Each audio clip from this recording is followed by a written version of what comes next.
Ang pasyon sa atong Ginoong Jesucristo sumala ni San Lucas.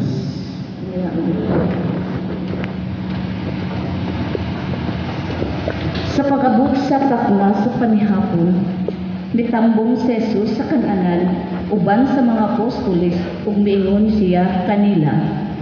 Dako kayo ang akong tinguha sa pagkaon uban kaninyo nining panihapon sa kasaulugan sa pagsaylo sa dili pa ako magantos. Kay sultihan ko kamo nga dili na gayon ako mukaon niini hangtod nga himuon kini didto sa gingharian sa Dios. Unya mikuha si Jesus ug upa, nagpasalamat sa Dios ug miingon. Dawata kini og bahina ninyo kay sultihan ko kamo nga sukad karon dili na ako muinom niining bino hangtod nga moabot ang gingharian sa Dios. Unya gikuha niya ang pan ug nagpasalamat siya sa Dios. Unya gibikas-bikas niya kini ug gihatag kanila nga nag-ingon. Mao kini ang akong lawas nga gihatag alang kaninyo. Buhatan ninyo kini aron paghandom kanako. Human sa panihapon, gikuha usab niya ang kupa ug nagpasalamat siya sa Dios. Gihatag niya kini kanila ug miingon siya. Kining kupa mao bagong kasabutan sa Dios. Tinimaan sa akong dugo nga giula alang kaninyo. Apan angay ninyong hibaluan nga ang nagbudhi kanako ani dinhi mitambong sa lamisa. Kay mamatay ang anak sa tawo sumala sa pagbuot sa Dios. Apan pagkaalaot ni atong tawo nga nagbudhi kaniya. Unya napangutan anay sila kung kinsa kaha kanila ang magbudhi kaniya. Unya naglalis ang mga tinun-an kung kinsa kanila ang isipon nga labing dako sa tanan ug miingon si Jesus kanila. Ang mga hari nining kalibutana nagmando sila mga ginsakupan ug ang mga namunuan gitawag ug mga dangpanan sa mga tawo. Apan alayaw ninyo kini buhata. Hinuon ang labing dako kaninyo kinahanglang magpakasama sa kinamanghuran o ang pangulo kinahanglang magpakasama sa sulugoon. Kinsa man ang labaw, ang gisilbihan ba sa pagkaon o nagsilbi kaniya? Ang gisilbihan gayon. Apan ako ania nagsilbi kaninyo. Miunong kamo kanako sa tanang mga pagsulay nga akong nagian ug sama ang akong amahan naghatag kanako sa katungod sa paghari. Ihatag ko usab kaninyo ang among katungod, ang maong katungod. Mangaon kamo ug manginom didto sa akong lamisa sa akong gingharian ug maglingkod unya kamo sa mga trono aron paghukom sa napulog duha ka banay sa Israel. Simon, pagbantay. Si Satanas gitugutan sa pagsulay kaninyong tanan sama sa usa ka mag-uuma nga maglain sa trigo gikan sa uhod. Apan nagampo ako alang kanimo, Simon, aron dili mabuntog ang imong pagtuo o ginigbalik na nimo kanako kinahanglang ligunon mo ang imong kaigsuonan. Si Pedro mitubag. Ginoo, andam ako pagunong kanimo hangtod sa bilangguan ug sa kamatayon. Ug miingon si Jesus. Sultihan ko ikaw Pedro nga dili mo tugtugaok ang manok nining adlaw hangtod nga ilimod mo ako sa makatulog. Unya miingon si Jesus kanila. Sa dihang gipadala ko kamo kaniadto nga walay dalang puntil o bagong sandalyas, may nakulang ba kaninyo? Wala gayon. Mitubag sila. Apan karon, Miingon si Jesus. ang adunay puyo o puntil kinahanglan magdala niini kadtong walay espada kinahanglan nga ibaligya niya ang iyang kupo o ang halin ipalit og espada. Kay sultihan ko kamo nga ang bahin sa kasulatan nga nagingon gitipon siya sa mga kriminal kinahanglan matuman dinhi kanako kay ang nagsulat bahin kanako nagsugod na pagkatuman. Ang mga tinun-an miingon. Tanawa, Ginoo, aniyay duha ka espada. Igo na kana. Milakaw si Jesus miadto sa bungtod sa mga olibo. Sumala siyang nabatasan, mikuyog kaniya ang iyang mga tinun-an. Sa niabot na sila dito miingon siya kanila. Pagampo kamo aron dili kamo madaog sa panulay. Unya lidiya siya kanila ngadto sa dili pa kaayo halayo ug miluhod siya ug nagampo. Amahan, Miingon siya. kung buod ka kuha kining kupag ikan kanako, apan dili ang akong pagbuot kun dili ang imo maoy matuman. May anghel nga mitungha gikan sa langit nga milig-on kaniya. Ug samtang nag-ampo siya sa labihang kasakit, nag-ampo siya sa labi pa ka mainiton gayon. Ang iyang singot sama sa dagkong tulo sa dugo nga nagpahulog sa yuta. Human siyang pag-ampo, mitindog siya ug mibalik ngadto sa iyang mga tinun-an. Nakita niya sila nga nakatulog tungod sa kahilabihang kasubo ug miingon siya kanila. Nganong nangatulog man kamo, bangon og pag-ampo kamo aron dili kamo madaog sa panulay. Samtang nagsulti pa siya, niabot ang usa ka panon sa mga tao. Si Judas, usa ka natulog duha ka tinun-an, naguna kanila ug miduol siya kang Hesus aron paghalok kaniya. Apan si Jesus miingon, Judas, budhian ba di ay imo ang anak sa tawo pinaagi sa usa ka halok? sa dihang nakita sa mga tinun-an Jesus, nga kauban niya kung unsa ang may tabo, miingon sila. Ginoo, tigbason ba namo sila? Ug usa kanila mitigbas sa ulipon sa Pangulong Pari ug naputol ang iyang tuong dalunggan. Apan si Jesus mitubag. Husto na. Ug hikap ni Jesus ang dalunggan sa ulipon ug giayo siya.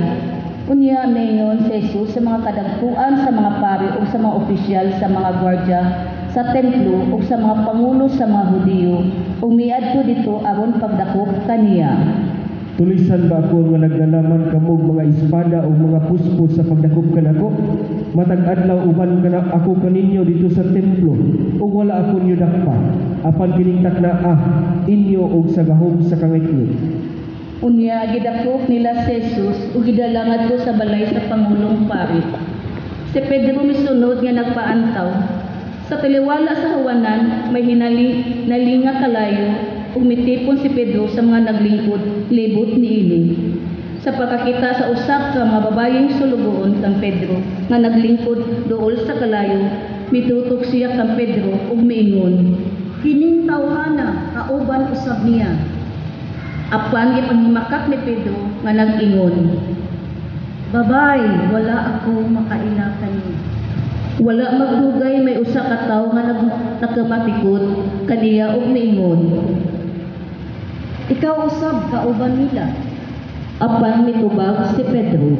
Dili ako kauban nila. Unya paglabay sa mga usa ka takna, dihay laing tawo nga miingon. Walay duha-duha kining tawhana. Kauban gayud niya kay taga Galilea manusab siya. Apan mitubag si Pedro. Oy, wala ako'y kalibutan sa imong ipanulti. Samtang nagsulti pa siya, may manok nga may tugtugaon. Milingi ang Ginoo ug mitutok kang Pedro ug nahinumdum si Pedro sa gisulti sa kaniya. Sa dili pa makatugtugaon ang manok karong adlaw, ilimod mo na ako sa makatulog. Migula si Pedro ug mihilak sa ilabihang pagbasol. Unya gibugal-bugalan ug bunalan si Jesus sa mga tawo nga nagbantay kaniya. Gitaptapan nila ang iyang mata ug gipangutana siya. Kag-ana, kinsay nagbunal kanino? Ug daghan pa ang ilang gisulti sa pagpanamastamas kaniya. Sa pagkabuntag na, nagtigom ang mga punuan sa mga Hudiyo ug ang mga kadagpuan sa mga pari. Ingon man ang mga magtutudlo sa balaod ug gidala si Jesus ngadto sa ilang labawng pukmanan. Sultihi kami. Miingon sila. Ikaw ba ang Mesiyas? Mitubag siya. Konsultihan ko kamo dili kamo mutuo kanako ug kun pangutan-on ka kamo dili kamo mutubag. Apan sukad karon ang anak sa tawo maglingkod sa tuo sa Dios nga labing gamahanan. Ug miingon silang tanan. Nan, ikaw ba gayud ay ang anak sa Dios? Siya mitubag kanila. Giingon ninyo nga ako ang anak sa Dios. Unya miingon sila. Wala na kita makilahanggan pa mga saksi. Kita mismo nakadungog sa iyang kagalingong mga pulong. Ang tanan nitindog ug gidala nila si Jesus sa tubangan ni Pilato. Ug didto gisumbong nila siya ug ningon sila. Kining tawhana, hisakpan namo nga nagpasalaag sa atong mga tao ug nag-awhag kanila sa dili pagbayad og buhis ngadto sa mga emperador. ug miangkon nga siya mao ang Mesiyas nga usa ka hari. Si Pilato nangutana kaniya. Ikaw ba ang hari sa mga Hudiyo? Si Jesus mitubag. Giingon mo, Unya miingon si Pilato sa mga katagpuan sa mga pari ug sa mga tao. Wala ako'y nakaplagang katarungan na silutan ining tawhana. Apan misamot hinuon sila sa pag-ingon. Nagpasayugda siya kagubot sa mga tao tungod sa iyang pagtulunan. Nagsugod siya sa Galilea, unya milibot sa tibuok Judea, ug karon ania na dinhi. Sa pagabati ni Pilato niini nangutana siya. Taga Galilea ba ining tawhana? Ug sa pagkasayod niya nga si Jesus, gikan di ay sa dapit nga gimanduan ni Herodes. Gipadala niya si Jesus ngadto kang Herodes ug didto sa Jerusalem niadtong panahona. Nalipay pag-ayo si Herodes sa pagkakita niya kang Jesus. Kay nakabalita naman siya mahitungod kaniya ug dugay na siyang nagtinguha sa pagkikita kaniya. Nangandoy usab siyang mutan-aw kang Jesus nga maghimog milagro. Busa itungutanas ni Herodes Jesus bahin sa daghang mga butang. Apan wala gayud motubag si Jesus. Miduol ang mga kadagkuan sa mga pari ug mga magtutudlo sa balaod. Ug mipasakag bugat nga mga sumbong batok kang Jesus. Unya gibugal-bugalan siya ug gibiay-biay ni Herodes ug sa iyang mga sundalo. Gisuloban siya nila harianong bisti ug ipadala balik kang Pilato. Niadtong gayong adlaw, nagpakahigala si Herodes ug si Pilato nga kaaway kaniadto. Unya gipatawag ni Pilato ang mga kadagkuan sa mga pari, ang mga pangulo ug ang mga tao, giingnan niya sila. Inyong ipadala dinhi kanako kining tawhana ug miingon kamo nga nagpasalaad siya sa mga tawo. Giimbitar ko siya dinhi sa inyong atubangan apan nakaplagan nako nga dili sa sad-an sa bisan unsa nga mga daotang buhat nga gisumbong ninyo batok kaniya. Si Herodes wala usa makakaplag kaniya nga sad-an kay gipadalaman niya kining tawhana pagbalik kanako. Wala siya inabuhat nga angay silutan sa kamatayon. Busa ipalatos ko lang siya o gunya buhian. Apan misinggit ang tibuok pundok sa mga tao. Patya siya, si Barabas maoy buhii. Si Barabas bilang gumikan sa usa ka pag-alsa sa mga tao nga nahitabo sa syudad.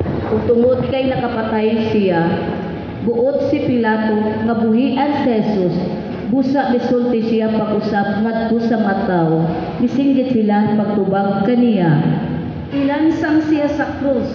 Ilansang siya sa krus. Sa ikatulog kay gayon mayon si Pilato kanila. Apan unsa pa'y sala nga iyang nahimo? Wala ko'y nakaplagang bisan unsa nga angay sa silot sa kamatayon. Ipalatos ko siya o gunya buhian. Apan nagpadayon sila sa pagsinggit ug namugos nga si Jesus ilansang gayud sa krus ug milampos gayud sila sa katapusan. Busa gipahamtang ni Pilato kang Jesus ang silot nga ilang gipangayo ug gibuhian niya ang tawo nga ilang gipili ang gibilanggo tungod sa pagpanggubot o pagpatay. Ug gitugyan niya si Jesus ngadto kanila aron buhaton nila ngadto kaniya ang ilang gusto. Samtang gidala nila si Jesus, gikasugat nila ang usa ka tawo nga ginganlag Simon nga taga Sirinid nga nagpadulong sa syudad gikan sa balangay sa gawas sa syudad. Gidakop nila siya ug gipapas-an sa krus ug gipasunod kang Jesus. May dakong panon sa mga tawo nga misunod kang Jesus ug ang uban kanila mga babayi nga naghilak ug nagminatay tungod kaniya. Unya nilingi si Jesus kanila ug mingon. mga babae sa Jerusalem, ayaw ako ninyong hilaki. Hilaki hinuon ang inyong kaugalingon ug ang inyong mga anak. Kay moabot ang mga adlaw nga moingon ang mga tawo. Bulahan ang mga babae nga dili makanak ug ang mga babae nga wala makapanampon ug wala gayud makapasuso og mga bata. Mao kadtong panahona nga mga tawo moingon sa mga bukid. Pangatumpag nga ri kanamo ug ngadto sa mga bungtod tabuni kami. Kay kung kini mga butanga gibuhat sa lunhaw pangakahoy, unsa kahay mahitabo kung laya na kini. Nagdala usab sila og laing duha ka tawo nga kriminal aron patyon uban kang Hesus. Sa pag-abot nila sa dapri sa ginganlan, ang kalabira gilansang nila si Hesus ug ang duha ka kriminal. Ang usa diha sa iyang tuo ug ang usa sa iyang wala. Unya miingon si Hesus. Amahan pasaluan sila kay wala sila mahibalo sa ilang gibuhat. Ug gibahin-bahin nila ang iyang sapot pinaagi sa ripa. Nagtindog dito sa mga tao nga nagtan-aw samtang nagbugal-bugal kaniya ang mga kadakuan sa Hudiyo nga nag-ingon. Giluwas niya ang uban, ipaluwas niya ang iyang pagalingon kung siya mauman ang Mesiyas nga pinili sa Dios. Gibugal-bugalan usab siya sa mga sundalo. Miduol sila o gitunulan siya aslom nga bino o giingon. Kung ikaw ang hari sa mga Hudiyo, luwasa ang imong kaugalingon. Sa ibabaw sa krus, gisulat nila kining mosunod, kini siya mao ang hari sa mga Hudiyo. Unya, usa sa mga kriminal nga nagbitay dito, miay-biay kaniya. Dili ba ikaw mauman ang Mesiyas? Luwasa ang imong kaugalingon o kami. Apan gibadlong siya sa iyang kauban nga nag-ingon. Wala ka ba mahadlok sa Dios? Aniya kita dinhi gisilutan sa maurang silot. Apan angay kanato ang silot nga gipahamtang kanato kay tukma man kini sa atong nabuhat apan siya walay sala. Ug miingon siya kang Hesus. Jesus, hinumdumi intaw na ko kung maghari ka na. Miingon si Hesus kaniya. Sultihan ko ikaw karong adlaw adto ka sa paraiso uban kanako. Mga alas 12 na kadto ang takna sa dihang mihunong pagdanag ang adlaw ug mitabon ang kangitngit sa tibuok kayutaan hangtod sa alas 3 ug napikas ang tabli nga nagbitay dito sa templo. Unya sa kusog nga tingog misinggit si Jesus. Amahan, itugyan ko sa imo mga kamot ang akong espiritu. Human siya makasulti nini, namatay siya. Ang opisyal sa masundalo nakakita sa naitabo ug gidayeg niya ang Dios sa pag-ingon. Tinuod gayud siya, maayong tao. Sa dihang nakakita na sa naitabo ang mga tao nga nagtapok dito aron pagtan-aw na mauli silang tanan o nagpamukpok sa ilang dughan sa kasubo. Ang tanang kailan ni Jesus lakip ang mga bayi nga misunod kaniya gikan sa Galilea. Nagpaantaw dito aron pagtan-aw sa mga nanghitabo. May tao nga ginganlagusi nga taga Arimatea nga usa ka lungsod sa mga Hudiyo. Maayo og ligdong siya nga pakataw ug nagpaabot sa paghari sa Dios. Ug bisan tuod sakop siya sa labang hukmanan sa mga Hudiyo, wala siya muuyon sa ilang hukom ug sa ilang gibuhat. Miadto siya kang Pilato ug ipangayo niya ang lawas ni Jesus. Unya gikuha niya ang lawas gikan sa krus, ug giputos niya panapton nga lino ug gibutang sa usa ka lubnganan nga gilungkag diha sa pangpang nga bato. Usa ka lubnganan nga wala gayud magamit. Adlaw kadto sa papangandam ug hapit na magsugod ang adlaw ipapahulay. Ang mga babayi nga misunod kang Jesus gikan sa Galilea mikuyog kang Jose ug nakita nila ang lubnganan nga giunsa pagpahimutang dito ang lawas ni Jesus. Unya na mauli sila ug ilang giandam ang mga pahumo ug ang mga igdidihog sa iyang lawas. Adlaw ipapahulay na mahulay sila. Sumala sa gisuko sa balaod. Ang pasyon sa atong Ginoong Jesucristo. Daygon ikaw, O Kristo, palihog ng lingkod. Mga igsoon sa gikaingon ko paganiha, karong adlaw ang sugod sa Semana Santa. Karon gitawag karon og Palm Sunday. Gitawag nato sa Binisaya o Domingo sa Benditas Lukay. Muna lang itong gibasa karon mga igsuon passion narrative of our Lord Jesus Christ. Taas nga ebanghelyo nagsaysay kung giunsa pagkamatay sa ato ang Ginoong Jesucristo. Muna, inuman sila, taas nga ebanghelyo, parisan din nagmubo ngawali. No? Kailisod magkayo taas ebanghelyo, taas bugwali. Mga igsoon, atong nasayran o ato ang usa sa atong mga makatunan sa ato ang ebanghelyo karon, sa ato ang okasyon karon, nga ang ato ang gihimo karong adlaw duha ka parte. Una, pagbindita sa lukay. Ikaduha, pagbasa sa pasyon sa Ginoong Jesucristo. Pero atong timanan mga igsoon, nga dili ang pagbindita sa lukay mao'y highlight karong adlaw. Ang highlight karong adlaw mao ang atong pagpaminaw sa pasyon sa atong Ginoong Jesucristo, diin atong nadungog kung giunsa pagsaysay ang rason sa iyang pagkamatay. Again, dili ang pagbibita sa lukay mao'y highlight karong adlaw. Simpulo o timaan na kana nga kita mosulod sa Semana Santa. Pero ang labing importante karong adlaw nga nakadungog kita sa pasyon sa atong Ginoong Jesucristo. Diin kita makapamalandong sa ato ang kasinatian karon isip mga tawo ug sa atong katilingban kung unsa nay nahitabo sa ato ang tagsa-tagsa kakinabuhi ug sa katilingban nato dinhi sa kalibutan.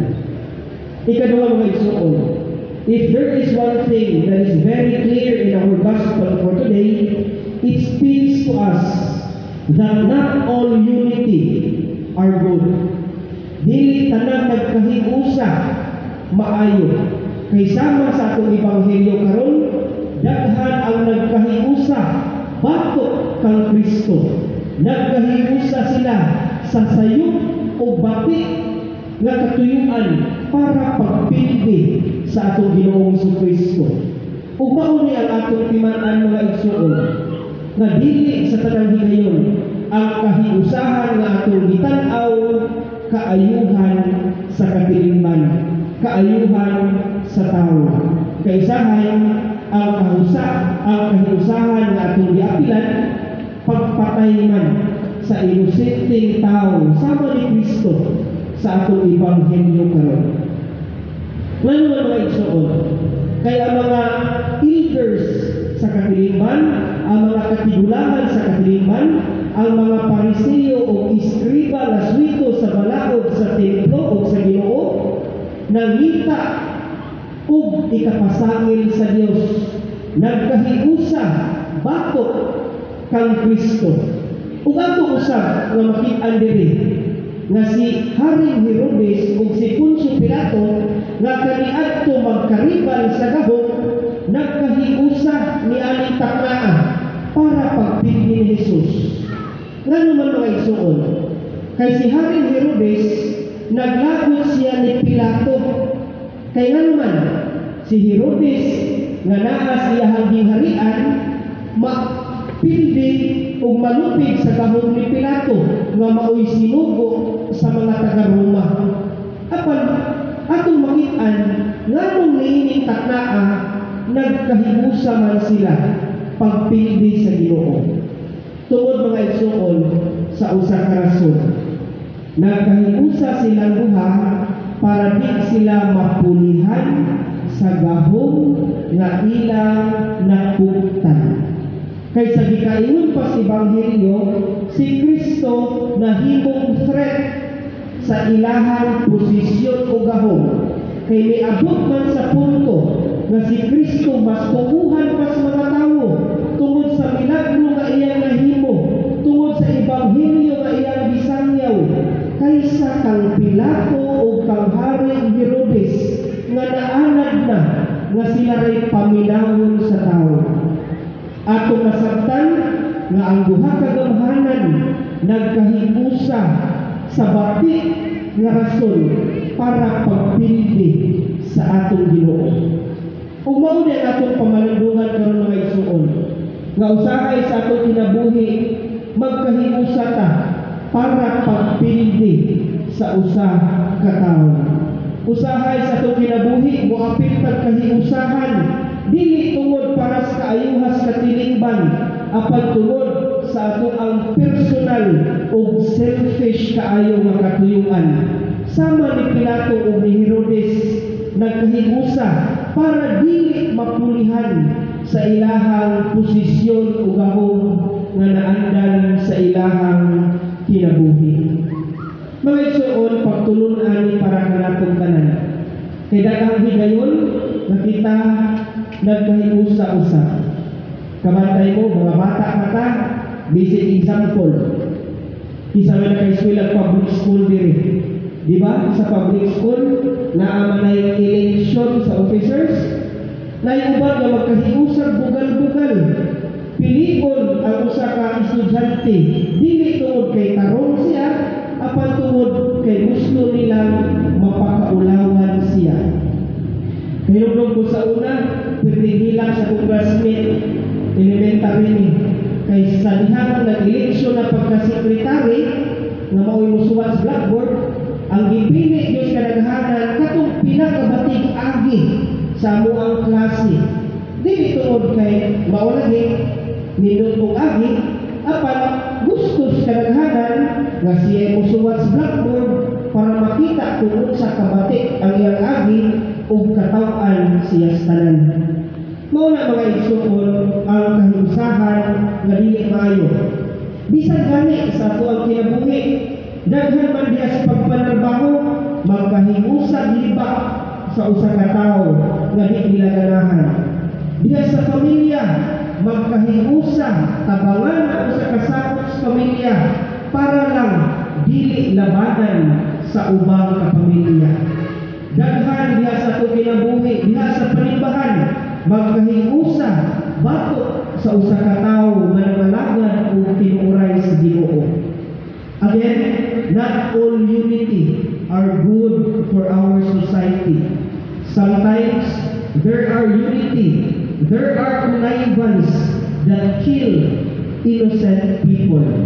Na ay mga kahiusahan nga dili para sa kaayuhan sa katawhan, apan kaihusahan para pagpindi sa usa ka tawo nga inosente. Ubaw ni atong pamaladungan mga igsoon, asa man ta sa atong kinabuhi karon? Nakighiusa ba ta paglaban sa Ginoo o nakighiusa ta pagkontra o pagpindi sa Dios? Daghang mga panahon nga kita nakighiusa sa bati o dagutan nga rason. Daghang mga panahon nga kita min-apil, min-sakop sa itong kaugalingon sa usa ka grupo para sa bati nga katuyuan. Apan ipahimangnuan kita sa Ginoo nga bisan unsa ka gamay, bisan pila ra ka lusok ang moapil sa atong ang kausa, kung kini para sa kaayuhan o sa katarungan, mauni ang nindot nga kahiusahan. Again, sa atong ebanghelyo karon, si Kristo gitabangan sa mga Hudiyo, sa mga suwitos balaod, sa mga tao nga nagdumala sa templo. Dili tungod kay sakto sila, apan tungod sa katuyuan nga gusto nilang pindihon ang Dios. O kita sa daghang higayon sa atong kinabuhi nga nagkahiusa ta sa mga bati nga rason para pagpindi sa maayo. Amen. Palihog na ito. Atong mag-uhod ang atong pagtuo. Nagatawa ko sa Diyos naman ang kagagawang sa tanan, magbubuhat sa langit o sa ita. Kung kayo supresyo na ang puto, Ginoo nato, magipanangkon sa lang sa Espiritu Santo. Ginang ni Maria ng Berhe, isakit sa sugo ng Poncio Pilato, gilansan sa krus sa matay kinubong, ikonsal sa mga minatay sa katulog ng panahon, isa ka sa langit na galingkod sa tuo sa Diyos nga mahal, makagagahon sa tanan. Ikan dito mubalik siya ang paghukom sa mga buhi at sa mga binatay. Nagatuwa ko sa Espiritu Santo, sa Santa Iglesia Katolika, sa kaambitan sa mga santos, sa pasayuan sa mga sala, sa pagbabalhaw sa lawas sa kinabuhi ni Dayon,